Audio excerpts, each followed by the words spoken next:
Star জলসার পরিবার award 2025-এ আবারও মুখোমুখি সোনামণি প্রতীক। দূরত্ব হয়তো বেড়েছে দুজনের মধ্যে, কিন্তু সম্পর্ক এখনো অটুট রয়েছে, তা তাদের দেখলেই বোঝা যায়। অনেকদিন পর দেখা দুজনের, দেখা হওয়া মাত্রই হাসি মুখে খোশ মেজাজে গল্প দুজনার। অনুষ্ঠানের শুরুতে বেশ কিছুটা দূরত্বেই ছিলেন দুজনে, তবে অনুষ্ঠান চলাকালীন একে অপরের সঙ্গে হেসে কথা বলতে দেখা গেছে। শুধু কথাই নয়, পাশাপাশি বসে একসাথে অনুষ্ঠান দেখেন দুজনে। এখনো মোহর শঙ্খ হিসেবেই জনপ্রিয় প্রতীক সোনামণি।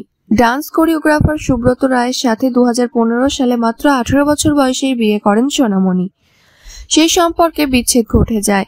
খুব সম্প্রতি আইনত ডিভোর্স হয়েছে তাদের। তবে ডিভোর্সের আগেই গুঞ্জন ছড়ায় সোনামণি প্রতীকের প্রেমের সম্পর্কে আছেন, কিন্তু সে সময় সোনামণি সে কথা অস্বীকার করেন এবং বলেন তারা ভালো বন্ধু। সোনামণি প্রতীক একই সঙ্গে দুটো প্রজেক্ট করেন, প্রথমে মোহর, পরে ইক্কাদোকা। করার সুবাদে তাদের রসায়ন খুব ভালো। তারপরে তাদের সম্পর্কে ভাঙন ধরে এমন গুঞ্জনও উঠেছিল, তবে এ বিষয়ে দুজনের কেউই মুখ খোলেননি। এসব গুঞ্জনের মাঝেই দুজনেই জলসার পরিবার অ্যাওয়ার্ডে এক প্রেমে ধরা দেন। এতদিন পর দুজন দুজনকে সামনাসামনি দেখেন, দেখেই প্রতীক বলেন, সোনামণি আমাকে চিনতেই পারছে না, তেজের সাথেই থাকছে সব সময়। তবে ওকে দেখে মনে হলো ঠিক যেন দূর সম্পর্কের আত্মীয়র সঙ্গে দেখা হলো।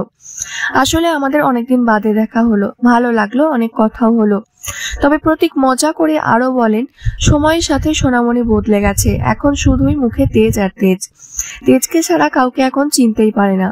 এর উত্তরে সোনামণি বলেন, মহারাজেরও একই রকম অবস্থা, সবসময় পূজারিনী আর পূজারিনী, পূজাকে চোখে হারাচ্ছে।